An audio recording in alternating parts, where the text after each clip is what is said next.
آپ صلی اللہ علیہ وسلم کی شان کے حوالے سے اللہ تعالیٰ نے وضاحتیں فرمائی.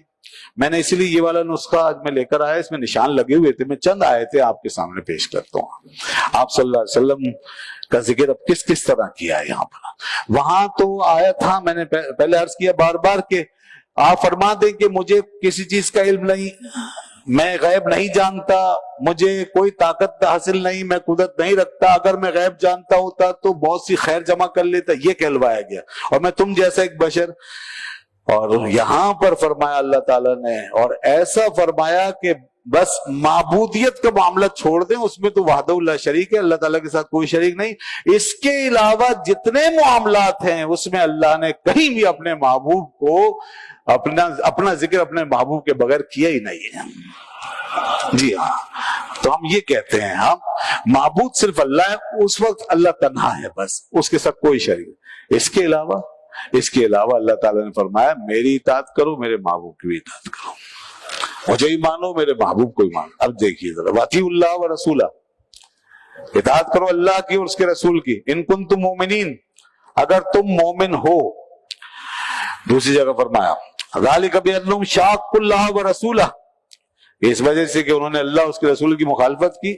ومن یشاقق اللہ و رسولہ فإن اللہ شدید العقاب, اور جو اللہ اور اس کے رسول کی مخالفت کرے گا تو اللہ تعالیٰ بہت سخت عذاب دینے والا ہے. اور اس کے بعد آگے فرمایا, اچھا یہ میں انفال سے پڑھ رہا ہوں یہ آیتیں, انفال کی اب اگلی آیت دیکھیے. فرمایا وما رمیت اذ رمیت ولکن اللہ رما, جب حضور نے ایک جنگ میں حنین میں آپ نے کنکریاں ہاتھ میں لے کے کافروں کی طرف پھینکی, اور فرمایا شاہت الوجوہ, ان کے چہرے برباد ہوں, تو وہ کنکریاں حضور نہیں پھینکی, مگر اللہ تعالیٰ نے اس کا ذکر اس طرح فرمایا وما رمیتا, اے محبوب آپ نے نہیں پھینکی. اب ذرا دیکھیں قرآن کا انداز, آپ نے نہیں پھینکی, اذ رمیتا جبکہ آپ نہیں پھینکی, یعنی پھر فرمایا آپ نے پھینکی, پہلے کہا آپ نے نہیں پھینکی. اب معاملہ کیا, ولکن اللہ رما, اے پیارے جہاں تو ہے وہاں ہم ہیں, جو تو نے پھینکا ہے بظاہر تو پھینک رہا تھا, حقیقت میں ہماری قوت کام کر رہی تھی. اب دیکھیں اللہ تعالیٰ ملاتا جا رہا ہے اپنے حبیب کو اپنے ذکر کے ساتھ کہ آپ جو کر رہے ہیں یہ اتنا آپ کا کیا ہوا نہیں, اللہ آپ کے ساتھ ہے. وما رمیت اذ رمیت ولکن اللہ رما. اور اسی طرح اس کے بعد اب آگے فرمایا یا ایھا الذین آمنوا استجیبوا للہ وللرسول اذا دعاکم لما یحییکم, اے ایمان والو جب اللہ اور اس کے رسول تمہیں بلائیں تو پھر تم فوراً آؤ, استجیبوا اطاعت کرو, مانو اور بھاگے چلے آؤ اللہ اس کے رسول کی دعوت پر. دیکھیے اللہ بلائے یا رسول بلائے فوراً آنا پڑے گا. علماء نے اس آیت کے سلسلے میں یہاں تک لکھا ہے کہ اگر نماز بھی پڑھ رہا ہو کوئی شخص اس وقت تو نماز توڑ دے, رسول اللہ کا بلاوا آ گیا نماز توڑ دیں اور سیدھے حاضر ہو جائیں. کیونکہ بخاری شریف میں سعید بن معلہ کے ساتھ ایسے ہی ہوا, وہ نماز پڑھ کر آئے تو حضور نے فرمایا میں نے تو تمہیں پہلے بلایا تھا, انہوں نے کہا میں نماز پڑھ رہا تھا, تو آپ نے فرمایا تم نے اللہ کا یہ فرمان نہیں سنا کہ جب اللہ اور اس کا رسول تمہیں بلائے تو چلے آؤ. اس سے پتہ چلا کہ حضور جب بھی بلائیں جس حال میں بھی بلائیں آنا پڑے گا, حالانکہ نماز اللہ کے لیے پڑھی جاتی. دیکھیں ادھر مکے میں کیا انداز تھا, وہاں الوہیت کی بات ہو رہی تھی نا, تو وہاں الگ بات تھی, وہاں اللہ تعالیٰ کی بات کی گئی اور الوہیت کی بات, اور یہاں پر رسالت سمجھائی جا رہی ہے کہ تم انہیں رسول سمجھو اور محبوب سمجھو. معبود مت سمجھنا, معبود کی نفی کر دی گئی ہے. محبوب سمجھو اور یہاں تک سمجھو کہ جب اللہ بلائے اور جب رسول بلائے تو دونوں کا معاملہ ایک ہی سمجھو. پھر نہ نماز کا فرق ہے, نہ روزے کا, نہ تلاوت کا, نہ کسی چیز کا. جب رسول کا حکم آ گیا تو رسول مقدم ہے, جیسے اللہ کا حکم آ جائے ایسے رسول کا حکم بھی اللہ کا حکم کا مظہر ہے, لہذا اس میں غیریت نہیں ہے. اس لیے نماز ہو تو نماز چھوڑ دو. صحابہ نے تو حضور کی زیارت کے لیے نماز بھلا دی تھی, بخاری میں کتنی روایتیں موجود ہیں. حضور نے جلوہ فرمایا, پردہ ہٹایا, ادھر جماعت ہو رہی تھی, صحابہ نماز بھول گئے اور ادھر چہرہ اقدس کو دیکھنے لگ گئے. حدیث میں آتا قریب تھا کہ ہماری نمازیں ٹوٹ جاتی, مگر حضور نے فرمایا اپنی نمازیں مکمل کر لو. اور اس وقت جو دیکھا وہ یہ تھا, صحابہ کہتے ہیں ہم نے آپ کا چہرہ پاک ایسے دیکھا جیسے کھلا ہوا قرآن, یعنی قرآن کے انوار رسول پاک کے چہرے کے انوار ایک ہی تھے. اللہ اکبر. تو یہ آپ کی شان ہے, یہاں پر یہ بیان کیا گیا. اس کے بعد آگے آئیے, اس کے بعد اگلی آیت ہے, فرمایا وما کان اللہ لیعذبہم وانت فیہم, اے محبوب ان پر جو عذاب نہیں آتا تو کیوں نہیں آتا, اس لیے کہ آپ ان کے اندر موجود ہیں, آپ کی وجہ سے نہیں آتا. آپ ان میں موجود, اور جب تک یہ استغفار کرتے رہیں گے اللہ ان کو عذاب نہیں دے گا. تو دیکھا ہم نے پہلے فرمایا آپ ان میں موجود ہیں, یہاں بھی آپ کا ذکر کیا گیا. اس کے بعد آگے دیکھیے, آگے ایک جگہ فرمایا یا ایھا النبی حسبک اللہ ومن اتبعک من المؤمنین, اے نبی صلی اللہ علیہ وسلم آپ کے لیے اللہ کافی ہے اور جو آپ کے پیروکار ہیں مومن یہ سب کافی ہیں, یہ آپ کے ساتھ ہیں. یہاں بھی آپ صلی اللہ علیہ وسلم کا ذکر کیا اور اللہ نے فرمایا میں آپ کے لیے کافی ہوں, میں آپ کے ساتھ ہوں, یعنی ان کی مخالفت کی پرواہ نہ کریں. اسی طریقے سے اللہ تعالیٰ نے آگے سورہ توبہ میں فرمایا ان اللہ بری من المشرکین و رسولہ, بے شک اللہ مشرکوں سے بری ہے اور اس کا رسول بھی, یعنی بیزار ہے. اللہ بھی بیزار ہے اور اس کا رسول بھی بیزار. یہاں بھی اللہ نے اپنے حبیب کا ذکر اپنے ساتھ فرمایا. اسی طریقے سے آگے ایک اور جگہ محبت کی آیت آئی, فرمایا قل ان کان آباؤکم وابناؤکم واخوانکم, سن لیجیے جناب رسول اللہ صلی اللہ علیہ وسلم سے اللہ اس کے رسول سے کتنی محبت کرنی ہے. فرمایا اے حبیب آپ فرما دیں کہ اگر تمہارے باپ اور تمہارے بیٹے اور تمہارے بھائی وازواجکم و تمہاری بیویاں وعشیرتکم و تمہارا کنبہ واموال اقترفتموہا اور تمہارے جمع کیے ہوئے مال وتجارت تخشون کسادہا اور وہ تجارت جس میں تمہیں خسارے کا خطرہ اور ڈر لگا رہتا ہے, ومساکن ترضونہا اور تمہارے یہ اچھے اچھے خوبصورت محل اور گھر, یہ سب کچھ 8 چیزیں ہیں یہ جو انسان کے سب سے زیادہ قریب رہتی ہیں. فرمایا احب الیکم من اللہ ورسولہ وجہاد فی سبیلہ, اگر یہ زیادہ محبوب ہو گئے تمہیں اللہ سے اور اس کے رسول سے اور اللہ کی راہ میں جہاد سے, وتربصوا تو پھر تم انتظار کرو حتی یاتی اللہ بامرہ, یہاں تک کہ اللہ کا حکم آ جائے. تو یاد رکھیے کہ محبت کرنا منع نہیں ہے, مگر خدا رسول سے زیادہ کسی چیز کی محبت نہیں چلے گی. اللہ رسول سے محبت سب سے زیادہ ہونی چاہیے, یہ ایمان کا تقاضا ہے. یہاں بھی اللہ نے اپنے ساتھ اپنے حبیب کا ذکر کیا, کوئی فرق نہیں رکھا.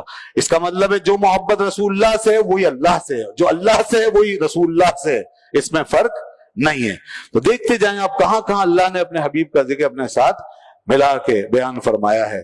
تو ان چیزوں میں الگ نہ سمجھیے بالکل, بس معبود ہونے میں تنہا اسی کا ذکر ہوتا ہے, معبود وہی ہے, عبادت میں کوئی شریک نہیں. باقی ان تمام موضوعات میں اللہ چاہتا ہے کہ میرے ساتھ میرے حبیب کا ذکر بھی ہو. آگے فرمایا وَلَوْ أَنَّهُمْ رَضُوا مَا آتَاهُمُ اللَّهُ وَرَسُولُهُ, یہ منافق راضی نہیں ہوتے رسول اللہ صلی اللہ علیہ وسلم سے جو کچھ آپ دیتے ہیں. تو اللہ نے فرمایا کاش اگر ایسا ہوتا کہ راضی ہو جاتے جو کچھ اللہ اور اس کے رسول نے ان کو دیا. اللہ نے اپنا بھی ذکر کیا, رسول صلی اللہ علیہ وسلم وَقَالُوا حَسْبُنَا اللَّهُ سَيُؤْتِينَا اللَّهُ مِنْ فَضْلِهِ وَرَسُولُهُ, اور ایسا ہونا چاہیے تھا کہ یہ یوں کہتے کہ ہمیں اللہ کافی ہے.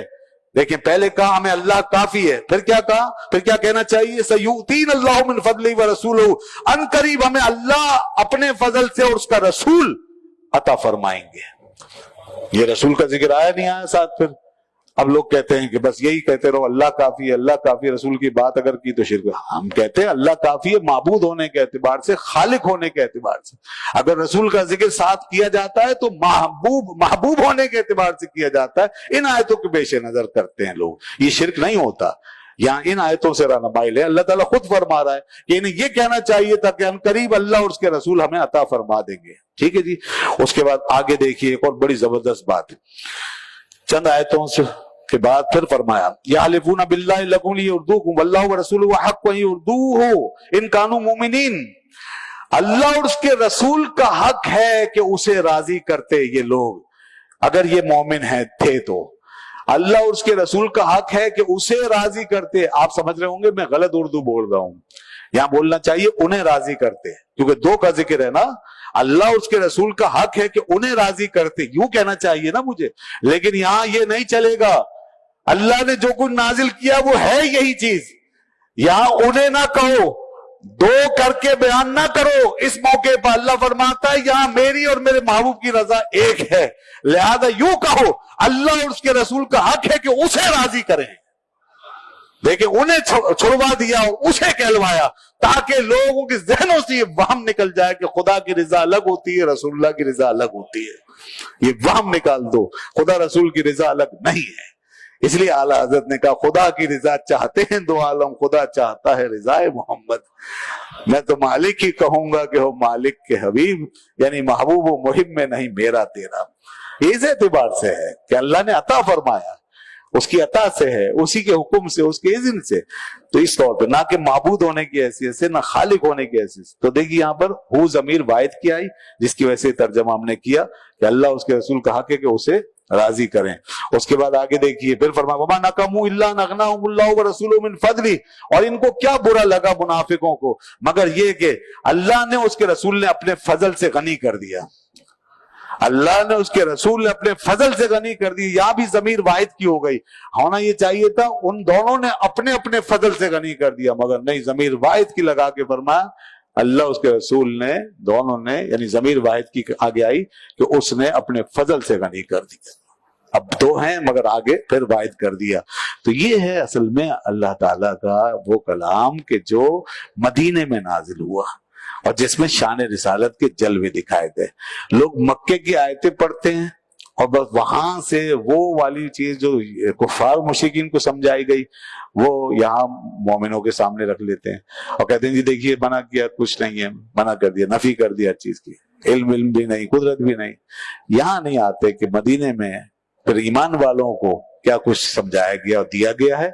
تو یہاں یہ ہے، اور پھر احادیث تو بہت ہیں، جیسے میں نے کہا تھا کہ آپ نے فرمایا ایوکم مثلی، تم میں کون میری مثل ہے؟ تو ایمان والوں سے پوچھا گیا، کسی نے نہیں کہا آپ اور ہم ایک جیسے نہیں۔ تو اس لیے ان آیتوں کو سامنے ضرور رکھیں۔ اب اللہ کے ساتھ اس کے رسول کا ذکر جو یہاں سے ہمیں پتہ چلا وہ اس اعتبار سے ہے کہ اللہ تعالیٰ معبود ہے، رسول اللہ اس کے محبوب ہیں، اسی لیے لکھا ہوا ہے یا اللہ اور یا رسول اللہ۔ وہ معبود ہے اس اعتبار سے اور یہ محبوب ہے، یہ اس کے رسول ہیں، اس اعتبار سے۔ اس میں شرک کیسے ہو جائے گا؟ اسی لیے جب نعرہ تکبیر لگتا ہے تو اس کے بعد کیا کہتے ہیں؟ نعرہ رسالت۔ تو یہ اس لیے نہیں کہ اللہ کے ساتھ شریک کرنے کے لیے لے جا رہے، نہیں، یہ مدینے کی آیتیں بتا رہی ہیں اب تم میرے ساتھ میرے محبوب کا ذکر کرو، کیونکہ تم اب سمجھ چکے ہو کہ اللہ کون ہے اور محبوب کون ہے، معبود کون ہے، محبوب کون، خالق کی تعریف کیا ہے اور مخلوق کیا ہوتی ہے، یہ سمجھ چکے ہو۔ مکے والے نہیں سمجھتے تھے، اس لیے انہیں بتایا گیا کہ کوئی نہیں، صرف اللہ۔ اور تم سمجھ چکے ہو کہ اللہ کی شان اللہ کے ساتھ ہے اور رسول اللہ کی شان رسول اللہ کے ساتھ ہے، لہذا اب اگر دونوں کا ذکر ایک ساتھ کر رہے ہیں لوگ تو اس میں کوئی شرک وغیرہ کی بات نہیں ہے۔